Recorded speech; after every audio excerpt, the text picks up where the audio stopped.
The rain came down hard that Tuesday morning. I remember because the window behind my bench had a small crack along the bottom left corner. Cold air crept through it all day. I'd been sitting at this bench for 32 years, and I still hadn't called anyone to fix it.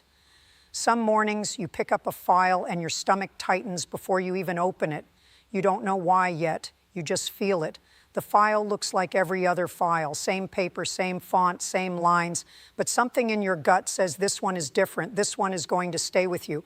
I've had that feeling maybe 50 times in 32 years. This was one of those mornings. If you've ever watched someone you love get lost inside a system that couldn't see them clearly, stay with me right now, because what I'm about to share with you happened in my courtroom on an ordinary Tuesday, and it changed the way I think about this job. I don't say this easily. Some days this work breaks your heart open, and on the best days, something real comes out of that. My name is Harold Mercer. I've been on this bench 32 years, and this is the story I still think about. The courtroom that morning was almost empty, just my clerk, my bailiff, a young prosecutor I'd seen maybe twice before, and the cold gray light pressing in through the tall south windows. The heat in the building wasn't working properly. Nobody was talking. We were all just waiting for the day to begin. I looked at the charge in front of me and I read it twice. $487. That was the total amount owed. A speeding citation at 73 miles per hour in a 55 mile per hour zone on Route 9. An additional reckless driving citation had been added because of how far the speed exceeded the limit. Nearly $500 in fines for a man I knew absolutely nothing about. Just a name on a form and a number on a radar gun. The file told me nothing about who he was. It never does. That is what this bench is here for, not to process papers quickly, to look at the person standing in front of the papers, to ask the questions the paperwork never asks. I closed the file, folded my hands, and waited. I've learned over the years that the most important cases rarely look important at first. They walk in quietly, they don't announce themselves, they sit down across from you and start talking. And if you're actually listening, not just waiting to rule, you find the real story underneath the numbers. This was going to be one of those cases. I could feel it before he even walked through the door. He came in wearing a gray fleece jacket. The zipper was broken at the bottom and it stayed open no matter what he did. He kept pulling at it with his right hand as he walked. The pull tab was bent sideways from being grabbed too many times. He'd been fighting with that zipper for a long time and still hadn't given up on it. His pants were dark blue, clean but deeply wrinkled with the kind of creases that come from sitting in a hospital chair for 2 days straight. His shoes were white sneakers and the left toe had a small brown scuff mark on it. He hadn't noticed it or he hadn't cared. Either way, that told me something about where his attention had been. He was somewhere around 40 years old, maybe a little older. His face had the particular look that grief gives people. It's not sadness exactly. Sadness moves across a face. Grief goes still. His face had gone still.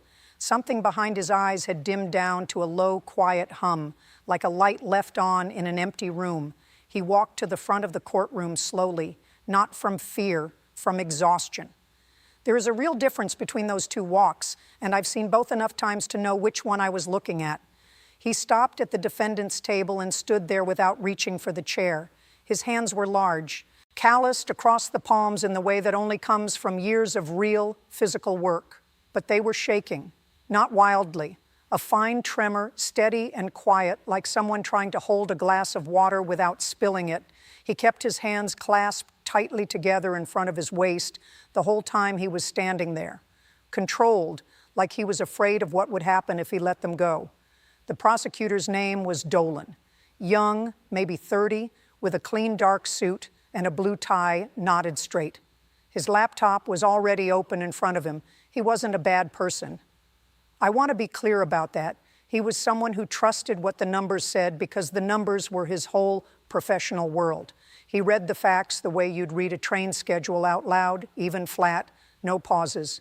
The defendant was clocked at 73 miles per hour at 8:47 in the morning on a residential stretch of Route 9. The speed limit was 55. The officer had clear dash cam footage. The violation was fully documented. Dolan said all of this without looking up from his screen once. End of case in his mind. Clean, closed, processed. I let Dolan finish completely. Then I turned to the man in the gray jacket. I asked his name. He said it quietly. Daniel Carr. I asked him to tell me what happened that morning. Not what was in the report, what actually happened. He nodded once. He unclenched his hands. He pressed them flat against his thighs, and he began to talk. He said he received a phone call at 8:22 in the morning from the hospital. The nurse on the phone told him to come quickly. He said the word quickly the way a person says a word they will never forget, slowly, like it still had physical weight. His wife had been admitted 2 days earlier with chest pains. They told him she was stable and sent him home to rest. He went home and slept on the couch in his clothes. He said he didn't want to be too far from the door. He wanted to be able to move fast. That one detail told me everything I needed to know about how scared he already was. He wasn't sleeping that night. He was waiting. There is a difference, and this bench has seen both enough times to know. Now I want to ask you something honestly. Have you ever been caught between two things that were both completely true but had no way to coexist? A speed limit is a speed limit. That is true. And a husband driving toward his dying wife is doing the only thing love could ask of him. That is also true. Both things were sitting in my courtroom right now. Don't go anywhere, because the next part is where this gets very hard to sit with. When the call came, Daniel grabbed his keys and ran. He didn't look at the speedometer. He didn't think about the limit. He said simply, "I was thinking about her face. I wrote that down. I don't always write things down during a session. I wrote that one down." The officer who stopped him was doing his job. That is also true. The stop took 4 minutes. Daniel said he kept watching the clock on the dashboard of the patrol car. He said he asked the officer to please hurry. The officer finished writing the citation and handed it through the window. Daniel got back in his car and drove. He arrived at the hospital at 9:14. He found the room number at the nurse's station. He pushed open the door. The bed was there and the machines were still humming. His wife, Elena, was already gone. She had passed at 9:03, 11 minutes before he came through that door. He stood in the doorway for a long time. He didn't go in right away. He said going in made it real. He stood there holding the door frame and looked at her from the hallway. He raised his head after a moment and told me one more thing. The nurse told him later that Elena had been asking for him all morning. She kept saying his name. She kept saying it right up until she couldn't say anything anymore. She was saying his name. Daniel stopped talking and looked at the floor of my courtroom. I let the silence stay exactly as long as it needed to. I didn't fill it. Some silences need to be heard. I turned to Dolan. I asked him one question first. I asked him whether the dash cam footage had a timestamp embedded in the recording. He said yes. I asked him what time the footage showed the traffic stop beginning. He checked his screen. He said 8:51 in the morning. The hospital had called Daniel at 8:22. That is 29 minutes between that phone call and the moment that officer's pen touched the citation form. I said it slowly so every person in the room could follow the math. Daniel stood very still while I read those numbers. He already knew them. He'd been living inside those numbers for weeks. I could see it in his face. He knew exactly how many minutes had been taken from him that morning, and he had never once said it was anyone's fault. He hadn't come here for blame. He'd come here because he had to, because the fine was real, and his wallet was already empty from 2 days of hospital parking and vending machine meals and sleeping in his car. I asked Dolan whether phone records had been submitted as evidence. He said they hadn't. I asked the clerk to note that the phone call was referenced in the defendant's testimony. Then I asked Dolan whether he had any reason to dispute the hospital's call log. He said he didn't. He shifted once in his chair. His position remained steady. The citation was valid regardless of circumstances. Speeding was speeding. That was his argument. I heard it fully. I just wasn't done. I asked for the dash cam footage to be played on the courtroom screen. The bailiff set it up. You could see Daniel's car on the shoulder of Route 9. You could see Daniel standing next to the officer, arms at his sides, not arguing, not moving. Even on that small, low-resolution screen, you could see that his body was trembling, and his eyes kept going down the road ahead of him, like he was watching time leave without him, like he was counting every second that passed. Right now, I need you to understand something. This is not a story about ignoring the speed limit. Speed limits protect lives, and that is not in question. This is about whether the law was being used with any human thought behind it. The law is a tool built by human beings to serve human beings. I have watched people walk through this courtroom for 32 years. The ones who keep me awake at night aren't the reckless ones. They're the ones who got caught in a system that never stopped to ask one simple question. This case was urgent, and what I did next isn't in any textbook. Stay with me. I asked Dolan whether the officer on that patrol had the discretion to issue a warning instead of a citation. Dolan paused. He was a good enough lawyer to know the answer. The answer was yes. Every patrol officer carries that discretion. It is in their training manual. It is in every standard review of patrol procedure. That officer looked at Daniel Carr standing on the shoulder of Route 9 asking him to please hurry and chose the citation anyway. I'm not calling him wrong for doing it, but there is a difference between following a rule and making the right decision. That difference is judgment. That is what separates a system from a human being. I asked to see the hospital admission record. Ms. Yates, Daniel's public defender, placed it on the bench in front of me. It was a plain document. Elena Carr, admitted 2 days prior. Cardiac event. Status downgraded to critical at 8:15 that morning. Nurse notes indicated patient requesting family contact at 8:19. Call placed to family member at 8:22. I read every one of those timestamps out loud slowly, one at a time. That document put a shape around something the citation couldn't capture. A woman lying in a hospital bed asking for her husband, a clock on the wall moving forward, a phone ringing in an apartment where a man was sleeping in his clothes on a couch, and then 29 minutes of driving and 4 of them lost to a clipboard and a pen. I set the document down. I let everyone in that room sit with that for a moment. Dolan made his final argument. He said the law existed to protect public safety. He said a vehicle doing 73 in a 55 was a real danger to everyone else on that road. He said the reason behind the speed couldn't change the danger the speed created. I let him finish every single word. I respected him for completing it. Then I set my pen down and looked directly at him. I said, yes, the law protects people, all of the people, including the man in that car who was driving toward his dying wife. The law has no conscience. That's why it needs judges. That is the entire purpose of this bench. Dolan didn't say another word. I asked Ms. Yates if there was anything she wanted to add. She shook her head. She looked at me the way people look when they think something fair is about to happen, but are afraid to believe it yet. I understood that look. I've seen it many times. I nodded once. I straightened the papers on the bench. The decision was made. 32 years on this bench, and that small gesture still signals the same thing. The thinking is done. Whatever the answer is, it's been found. Everyone in the room seemed to feel it at the same moment. Dolan closed his laptop. My clerk's pen stopped moving. The bailiff stood a little straighter. Even the cold air from that broken window seemed, for just a moment, to go still. I picked up the gavel.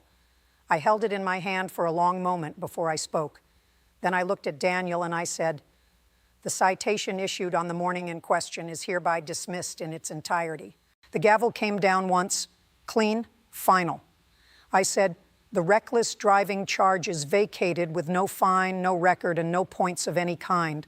The gavel came down again. I said, this court finds that the officer acted within established procedure, and this court finds equally that procedure was not sufficient to serve justice in this particular moment. The gavel came down a third time, softer than the first two, almost gentle, like punctuation, like breath.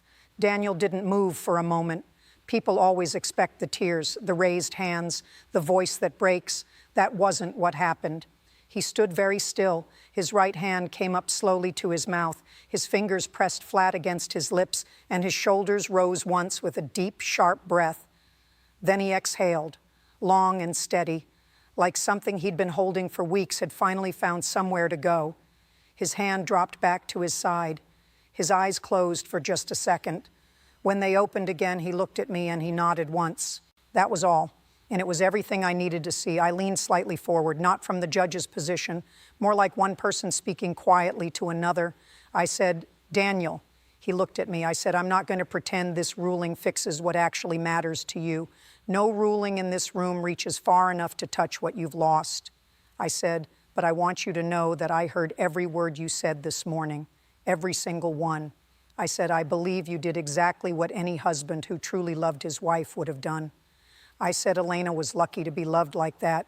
He didn't say a word back. He just held eye contact and gave me one long, slow nod.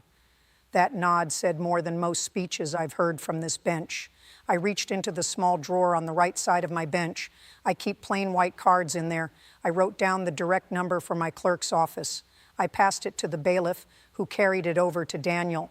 I told him that if any hospital bill, any collection call, or any related paperwork gave him trouble in the coming weeks, I wanted to know about it. Not because I could fix everything, I can't, but because one person in a position of authority paying attention sometimes matters more than any official document. Sometimes knowing someone sees you is what keeps you on your feet. Then a voice came from the back of the room. I hadn't noticed her before. She was sitting in the last row, third seat in from the left aisle. She stood up carefully. She said her name was Patrice. She said she'd lived 2 doors down from Daniel and Elena for 11 years. She had something the court should hear, she said. I nodded for her to continue. She said that 2 days before any of this, on the morning Elena was first taken to the hospital, Daniel had called her before 6 in the morning. He asked if she could check on their dog. He apologized for the hour. He kept saying sorry even while he was falling apart. She said he was barely keeping himself together and he was still saying please and sorry and thank you. She said, Judge Mercer, that is the kind of man Daniel Carr has always been. She sat back down and folded her hands in her lap. I want you to think about that for a moment, not because it's dramatic, because it's the kind of truth that doesn't fit on any form. A man losing everything and still thinking about the dog, still saying sorry for calling his neighbor at 6 in the morning. If you've ever known someone like that, someone decent and crushed by something they couldn't control, leave their name in the comments below. Just their name, nothing else. They deserve to be remembered somewhere. 2 weeks after that Tuesday, the story appeared in a local newspaper.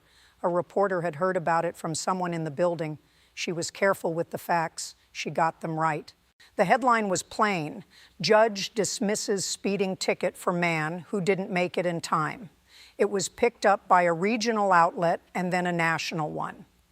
Within 72 hours, that article had been read by 114,000 people. Letters started arriving at my clerk's office 3 days after the piece ran. Not emails, real letters on paper. 43 of them came in during the first week alone. Most were from people who had their own version of that Tuesday morning. People who had driven too fast toward a hospital, people who made it in time, and people who didn't. Every one of those letters was a story that never made it into any courtroom. Every one of them deserved to. One letter came from a retired paramedic in Ohio. She wrote that she'd pulled over to read the article on her phone. She sat in that parking lot for nearly 20 minutes before she could drive again. She didn't explain why. She didn't need to. A mechanic 2 towns over contacted my clerk's office and offered to service Daniel's car for free, whatever it needed. He didn't leave a last name, just a first name and a number to call. A woman who ran a small grief support group in the county sent a handwritten card. It was addressed simply to the man in the gray fleece jacket. She said her group met on Thursday evenings. She said there was always an open chair. She said no pressure, no obligation, just an open chair for whenever he was ready. I made sure Daniel received every single one of those letters, every one. He needed to know that the world had seen him. 6 months after that Tuesday, Daniel Carr came back, not for a hearing. He'd called my clerk and asked if he could stop in briefly to say something in person.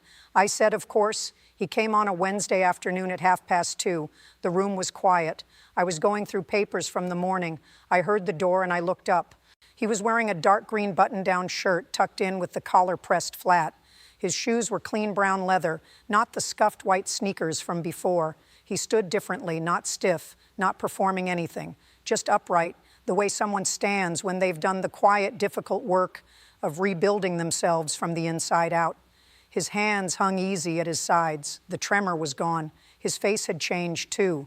The dimmed quality behind his eyes hadn't fully lifted. I don't think it ever fully does after a loss like that. But there was something there now that hadn't been there before, a steadiness, the way a candle holds its flame after surviving a hard wind, still careful, still small, but burning, present, actually there. He had someone with him, a girl, about 10 years old, dark braided hair, wearing a yellow jacket. She had a small white flower drawn in blue marker on the left sleeve. He introduced her as Sophia, his daughter. He said Sophia had asked to come. She wanted to see the room where the judge was fair. That is what she called it, the room where the judge was fair. I looked at that little girl standing next to her father, and I didn't say anything for a long moment. I didn't need to. Daniel said thank you. He said it simply and directly, the way people say it when they mean every letter. He said he'd joined the grief group. He said it was hard, but it was helping. He said Elena would have pushed him to go sooner. He smiled a little when he said that. It was a small smile with a little sadness still living in the corner of it, but it was real, a today smile, not just a memory smile, a smile that belonged to right now, to this room, to his daughter in her yellow jacket standing next to him. I had never seen that smile on his face before. It mattered more than I can easily say. Small things like that always matter more than people realize. Now I want to ask you something directly, and I mean this with everything in me. Have you ever been truly seen by someone who didn't have to take the time? Have you ever been on the wrong side of a system that moved too fast to look at you? This community grows because every person here knows what it means to need someone to slow down and ask why. If this story found you today, I believe it found you for a reason. Tell me in the comments, when was the moment in your life that you needed someone to truly see you? I want to hear it. We all do. I sat alone in the courtroom after Daniel and Sophia left. The cleaning crew wouldn't arrive for another hour. The light through the tall windows had moved from white to gold. The rain from that Tuesday 6 months ago felt very far away. I sat in that chair the way I've sat in it thousands of times, and I asked myself the same question I always ask when a day lands on me the way that one did. What is this job really? What does it actually mean to sit up here? I think people believe a judge decides things. And yes, the title says that. But what 32 years has taught me is that the most important thing I do is pay attention, real attention, not to the paperwork, to the person standing in front of the paperwork. The paperwork is always there. The person is only there once. And if you look up fast enough, you sometimes find the real question underneath all the official ones. And if you ask it, sometimes you get to be part of something that actually helps someone. Not often enough, but sometimes. And sometimes is worth 32 years. The law is a tool. That's all it has ever been. What it builds depends entirely on the hands that hold it. I've tried to hold it carefully, not perfectly, carefully. I've been wrong before, and I'll be wrong again. But on the days I get it right, on the days someone walks out of here a little more whole than they came in, I remember exactly why I sat down in this chair all those years ago and never left. I still think about Daniel Carr every time I pick up a file. I think about Sophia in her yellow jacket with the little flower on the sleeve. I think about Elena saying his name. Justice isn't a gavel strike. It isn't a number on a form or a fine dismissed. It's a moment of being truly seen.